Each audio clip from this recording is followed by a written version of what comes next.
She looked like someone's grandmother. That was what store manager Darren Croft saw when he spotted the woman browsing the winter coat section on a Tuesday afternoon in November. An older black woman, somewhere in her mid-50s, moving slowly through the racks at Whitmore and Lane, the kind of upscale department store in downtown Ottawa where the carpets were thick enough to muffle your conscience, and the staff wore earpieces like they were guarding something more important than wool blazers. He saw the deliberate way she examined price tags. He saw the worn edges of her handbag. He saw what he always saw when someone didn't match his mental image of the clientele. He saw a problem waiting to happen. What Darren Croft did not see was the row of service ribbons she'd earned in Kandahar. He didn't see the operational file, sitting in a classified cabinet in the Department of National Defence. He didn't see the 31 years she had given to the Canadian Armed Forces, or the letter from the Chief of the Defence Staff that she kept folded in her wallet, not out of vanity, but because her daughter had framed the original and wouldn't give it back. Colonel Evelina Santi Drummond had 3 more minutes before she needed to meet her daughter for lunch. She had stopped in to buy a scarf. That was all. She would not be buying anything today. The Whitmore and Lane on Spark Street had been there since 1987, the kind of institution that Ottawa's professional class treated as neutral ground between Parliament Hill and the Rideau Centre. The floors were polished hardwood on the upper level, the kind that clicked precisely under good shoes. The lighting was warm but deliberate. Everything about the place was designed to communicate one thing quietly and without apology. You belong here only if we've already decided you do. Colonel Asante Drummond had been in Ottawa for 6 weeks, stationed at NDHQ following her final overseas rotation. She was on administrative leave pending her official retirement ceremony in January. The kind of leave where you clear out your desk slowly and attend meetings that don't require your expertise anymore. She had time she didn't know what to do with. She was learning at 54 how to be ordinary. She wore a dark navy coat, pressed trousers, and low-heeled leather boots the color of chestnuts. Her hair was natural, close-cropped, a silver black that her daughter called distinguished and that she herself rarely thought about.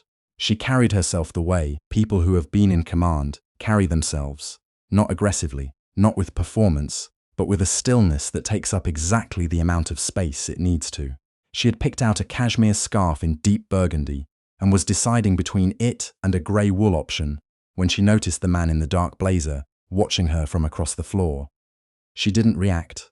She had spent 3 decades learning not to react to things that didn't yet require a response. She turned back to the scarves and held the burgundy one up toward the light. Darren Croft had been the floor manager at Whitmore and Lane for 11 years. He was 43, with the soft authority of a man who had never had his authority seriously tested. He managed a staff of 16, handled inventory disputes, and had, in his private accounting of his own career, prevented a number of thefts. He was proud of this. He kept a mental log. He watched the woman for 4 minutes before he made his move. He crossed the floor with his hands clasped behind his back, an approach he'd developed that he privately thought looked professional and not confrontational. It wasn't. "Can I help you find something?" he said. The tone was not the tone of someone offering help. Colonel Asante Drummond looked at him calmly. "I'm fine, thank you. Just deciding between these 2. Are you shopping for yourself, or—" He paused, as if reconsidering, but he didn't reconsider. "Is there someone who can vouch for you being here today? A staff member you spoke with at the door?" The store did not have a policy requiring customers to be vouched for at the door. There was no such policy anywhere. He had invented it in the moment he needed it. "I beg your pardon?" Asante Drummond said. "We've had some issues recently," Croft said, dropping his voice to something he believed was tactful. "Shoplifting. I just want to make sure our clientele that everyone's here for the right reasons." She looked at him for a long moment, not with anger, with the particular clarity of someone who has read a tactical situation and is deciding which response will be most effective. "I'm here to buy a scarf," she said. "That's the right reason. Could I see some ID?" Croft asked. She set the scarves down on the display rack, very gently, as if they were something she intended to return to. "I'm not required to show you identification to shop in a retail store," she said. Her voice had not changed in register, but something in it had become precise in the way that a scalpel is precise. "If you have a reason to suspect me of a crime, I'd encourage you to contact the Ottawa Police Service. Otherwise, I'd like to finish browsing. Croft flushed. He was not accustomed to being answered this way. He was accustomed to people looking down, looking away, showing their receipts for things they hadn't bought yet, apologizing for existing in a space they had every right to occupy. Ma'am, he said, and managed to load the word with something unpleasant. I'm going to have to ask you to come with me to the back office. You're going to ask me to do what? Standard procedure. We'd like to check your bag. She looked at him steadily. You want to search my bag? It's standard. No, it isn't, she said.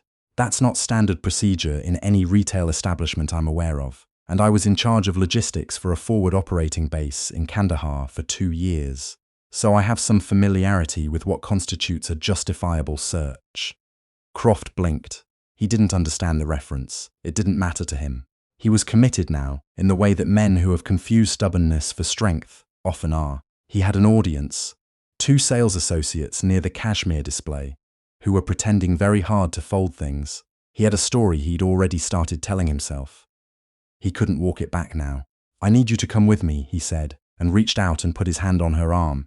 She looked down at his hand, then up at his face. Remove your hand, she said, right now. He didn't. She took 1 step back, removing the contact herself, and said, in a voice that was quiet enough, that only the 2 of them and 1 sales associate could hear. You have just made an error that is going to be very difficult to correct. I'm going to give you exactly 1 opportunity to recognize that and step away. Croft laughed, a short, dismissive sound. Lady, you need to come with me, or I'm calling security. Then call them, she said. I'll wait. The security officer who arrived was a young man named Kevin Tran, who had been working at Whitmore and Lane for 8 months, and who, from the moment he laid eyes on Colonel Asante Drummond standing in the coat department, with her arms folded, and the expression of someone who has eaten men like Darren Croft for operational briefings, understood that something had gone very wrong before he arrived. This woman was observed behaving suspiciously, Croft announced, as though he were filing a report. I was holding a scarf, Asante Drummond said. Kevin Tran looked at Croft. He looked at the woman. He looked at the scarf on the display rack, burgundy cashmere, still perfectly arranged. He looked at the woman's coat, which was of noticeably better quality than his own. Ma'am, he said carefully, do you have any receipts you'd like to show us, or? I haven't purchased anything, she said. I hadn't yet decided. Her bag, Croft said, pointing. We need to check her bag.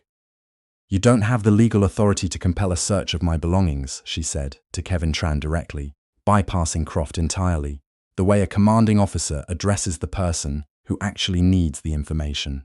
I haven't been detained. No crime has been committed. If your manager wants to call the police, I am willing to wait.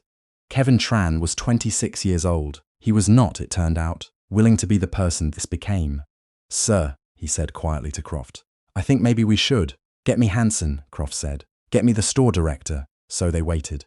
A small cluster of shoppers had gathered at a respectful distance, the way Canadians gather, close enough to be witnesses, far enough to maintain deniability. A woman in her 30s had her phone out. She wasn't filming yet. She was considering it. Colonel Asante Drummond stood exactly where she was standing. She did not sit down, though there was a chair nearby. She did not look at her phone. She watched the entrance to the back corridor with the patience of someone who has waited out things that were significantly more uncomfortable than this. Her daughter texted her at 12:17 p.m. Running 5 minutes late, parking nightmare on Elgin. She typed back, no rush, I'm in Whitmore and Lane. There's been a situation. 3 dots appeared. Then, Mum, what kind of situation? The usual kind, she wrote back and put the phone in her coat pocket. Richard Hanson, the store director, was a man who had worked in luxury retail for 22 years and who had developed, through long experience, an instinct for the moments when something was about to cost him a great deal of money. He walked out of the back corridor and looked at the woman standing in the coat department, surrounded by his frozen staff and a growing number of onlookers. And that instinct activated immediately. He looked at Darren Croft. Croft straightened. She refused to show ID, refused to be searched. She was observed. Observed doing what, exactly? Hanson said. Shopping, said Asante Drummond. He observed me shopping. Hanson closed his eyes for exactly 1 second. Then he opened them and turned to the colonel and said, carefully, Ma'am, I want to apologize on behalf of... I haven't asked for an apology yet, she said. I'd like to finish shopping first. Then we can discuss what comes next. Hansen looked at her. He was experienced enough to understand that she was giving him a chance to manage this. He was not experienced enough to understand that the chance had already closed. Of course, he said. Please, take all the time you need. He turned to Croft and said, quietly, and with the particular flatness of a man who had made a decision, my office now. Croft followed, and as he went, the woman in her 30s raised her phone.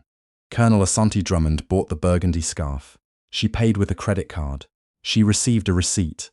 She folded the receipt and put it in the small interior pocket of her handbag with the deliberateness of someone documenting evidence. She met her daughter outside at 12:34 p.m. Her daughter's name was Lieutenant Priscilla Asante Drummond, Canadian Army, currently posted to Petawawa. She was 28, had her mother's posture and her father's laugh, and had heard enough of the story via text that she arrived on the sidewalk with her jaw already set. Are you okay? Priscilla said. I bought the scarf, Mom, I'm fine. She paused. He put his hand on my arm. Priscilla was quiet for a moment. Then she said, Do you want me to call Major Kellaway? I want to have lunch, her mother said. And then I want to make some phone calls. They went to lunch. The video posted to social media at 1:02 p.m. It had been filmed by 3 separate people in the coat department, with enough overlap to document the full encounter from the moment Croft asked for ID, to the moment Hansen led him, to the back. By 3 p.m. it had 40,000 views. By 6 p.m. it was the top post on 2 national news subreddits, and had been picked up by a reporter at CBC Ottawa who'd recognized the address. The comments began immediately. She's so calm. That's what gets me. That calm. Anyone else clock the quality of a coat? She's not the one who looks out of place here. Man asked her for ID to shop, in Canada, in 2024. If she'd been anyone else, if she hadn't just stood there and waited, none of this would have happened. And that's the problem. That last comment at 4,200 upvotes by midnight. Colonel Asante Drummond was not on social media. She learned about the video from her daughter, who called her at 7:45 p.m. while she was making tea. It's everywhere, Mum. I see. CBC wants a comment. They'll have to wait. There are people outside the store. Like a lot of people. She was quiet for a moment. I'll call Major Kellaway in the morning. Mom, you don't have to be measured about this. I know, she said. I'm choosing to be. The morning brought things in this order. A call from the DND Public Affairs Office. A call from her regiment's legal officer. A call from a woman named Thandi Osei-Forson, who was one of the most respected civil rights lawyers in Ontario, and who had already reviewed the video before dialing, and a call from Whitmore and Lane's corporate communications director, who used the word regrettable 4 times in 6 minutes. Colonel Asante Drummond let the corporate communications director finish his prepared statement. Then she said, What is Mr. Croft's current employment status? There was a pause. I see, she said, and ended the call. Thandi Osei-Forson was direct. You have a strong case. Racial profiling, unlawful detention, physical contact without consent. The video covers almost everything. The only question is what you want from this. What are my options? Financial settlement, which they'll push for. A public statement of accountability from the corporation, which they'll resist. Policy reform requirements, which their lawyers will try to water down. Criminal complaint against Croft for the physical contact, which is your right, and which would move this out of civil territory. Asante Drummond thought about this. She was used to thinking about ranges of response, about proportional force, about what outcome you were actually trying to achieve. What happens to him if I file the criminal complaint? Common assault. He'd likely face a fine, conditional discharge, possible probation. No jail time. And the corporation? That's the civil side. They can settle quietly or face a human rights tribunal process. If it goes to the tribunal, it becomes public record, she said. I want it public. Darren Croft had been suspended without pay the evening of the incident, before the sun had finished setting on his very bad Tuesday. He found out via a phone call from Hansen that lasted 3 minutes and contained the word terminated near the end. He had called his union rep. The Retail Workers Association had reviewed the video and called him back to explain, with professional regret, that his actions fell outside the scope of conduct they were able to defend. They wished him the best. He had called 2 friends who didn't answer. He had called his sister, who listened and then said, Darren, I watched the video. I don't know what you were thinking. He'd said he was protecting the store. She'd said, "From what? From a woman buying a scarf?" The silence after that had been the loudest thing he'd heard in years. He checked his email compulsively through the night. By morning, the corporate communications office had sent him a letter making clear that the company would be cooperating fully with any investigation, and that his termination was effective immediately, and that under no circumstances was he to speak to media. He watched the news coverage on his laptop, with the particular horror of a man watching a fire he started consume, a building he can't reach.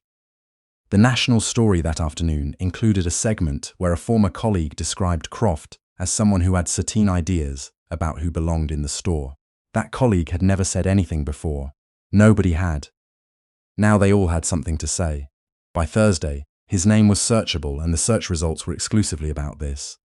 The Human Rights Tribunal of Ontario accepted the complaint in February. The case moved with unusual speed, partly because of the volume of documentary evidence, and partly because Whitmore and Lane's legal team advised early that protracted proceedings would be more damaging than resolution. But Colonel Asante Drummond had said she wanted it public, and Thandi Osei Forson had been doing this long enough to know that public meant something specific and had to be handled accordingly. The settlement, when it came, was substantial. The corporation acknowledged discriminatory treatment. They acknowledged that their training protocols had been insufficient, that their supervision had failed, and that the conduct of their manager had caused direct harm to Colonel Evelyn Asante Drummond. They did not get to use the word regrettable in the settlement language. Osei Forson had specifically prohibited it. Croft did not have legal representation at the civil proceeding. The number he gave to the tribunal as his contact information went to a cell phone he'd stopped answering. On a Thursday morning in March, Colonel Asante Drummond sat in a conference room at NDHQ for what was supposed to be a routine administrative meeting about her retirement paperwork. The meeting was routine. The paperwork was not what she was thinking about. After it ended, she walked down the corridor to the office of a lieutenant colonel who ran the Canadian Forces' Equity and Inclusion Directorate.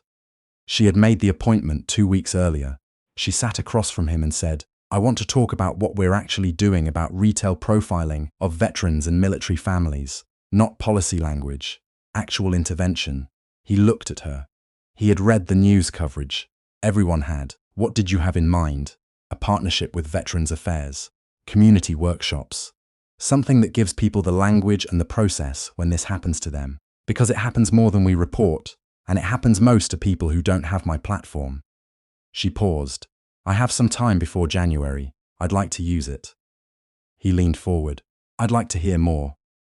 She never gave a formal press statement about the incident. She gave one interview to a Black Canadian journalist named Sandra Iwa Morris that ran in the Globe and Mail in early April.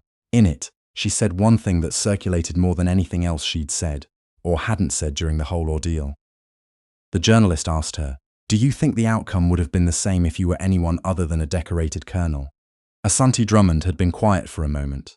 "No," she said, "I don't, and that's not something we should be comfortable with. The law is supposed to protect the woman who can't afford the cashmere scarf just as much as it protects me.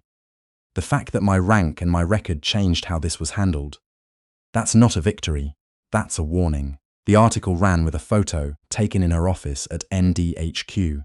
She was in uniform, 31 years of service on her chest. She was looking directly into the camera with the expression of someone who has decided what needs to be done and has already started. Darren Croft's story ended the way stories like his tend to end, not with a single dramatic moment, but with a gradual subtraction. The job, gone. The professional reference, impossible. His LinkedIn profile, scrubbed. He moved to a smaller apartment in Gatineau in the spring. He took a job in a warehouse outside the city, where no one knew his name and the security cameras pointed outward, away from the people inside. He had, by his own reckoning, been protecting the store. He had been doing his job. He had seen something, and he had said something exactly as you were supposed to. He had not understood, standing in that coat department with his hand on a stranger's arm, that what he was actually protecting was an idea he had about who deserved to be there, and that the woman he'd touched had spent 31 years protecting the country that gave him the right to be wrong. He thought about that sometimes in the warehouse when there was enough quiet. He wasn't sure it helped. The community workshops launched in September. They were called Know Your Ground, a name that had been suggested by Priscilla, who had her mother's instinct for language. The first session was held in a community centre in Ottawa's West End, and 63 people attended: veterans, military spouses, KF reservists, and civilians who'd heard about it through community networks. There was a legal information segment, a section on documentation and reporting, and a discussion period that ran 90 minutes over schedule because people had things they needed to say. Colonel Asante Drummond did not stand at the front and talk about herself. She sat in the third row and listened. When someone asked a question she could answer, she answered it. When someone shared an experience that was heavier than anything she'd experienced in that coat department, she listened without flinching, because she was good at that. Afterward, a woman came up to her, mid-40s, formerly posted to Shiloh, Manitoba, had a story about a car dealership in Brandon that was not so different from a coat department in Ottawa, and said, "I never reported it. I didn't think anyone would care." "They do now," Asante Drummond said. "Because of you." She thought about this, about whether that was true, and whether it was enough, and whether a woman should need 31 years of service, and a settlement and a Globe and Mail article before anyone cared what happened to her in a department store. "Because of the video," she said. "Because of the people who filmed it. Because you're here tonight." She paused. "I just bought a scarf." The woman laughed. It was the kind of laugh that comes after something that wasn't funny for a long time. Outside, the September air was cool and smelled faintly of leaves starting to turn. Colonel Evelina Asante Drummond buttoned her coat, not the navy one. That one was at the dry cleaners, and walked to her car. She had a meeting at 8 the next morning. She had paperwork. She had still 31 years of habit pushing her forward. She had also, tucked into the inner pocket of her bag, a receipt from Whitmore and Lane, dated the previous November. She kept it there not as a reminder of what had been done to her, but as a reminder that she had stood her ground, bought what she came for, and walked out with her name intact. That, in the end, is what power actually looks like. Not the hand on someone's arm, not the badge, or the blazer, or the authority to send someone to the back of the store. Real power is the kind that doesn't need to announce itself. The kind that walks into a room, picks out a scarf, and already knows it belongs there. If this story stayed with you, share it with someone who needs to hear it. And if you've ever stood your ground in a moment like this one, or wished you had, tell us in the comments. We read everyone. This is Voices of Courage, and we'll see you in the next story.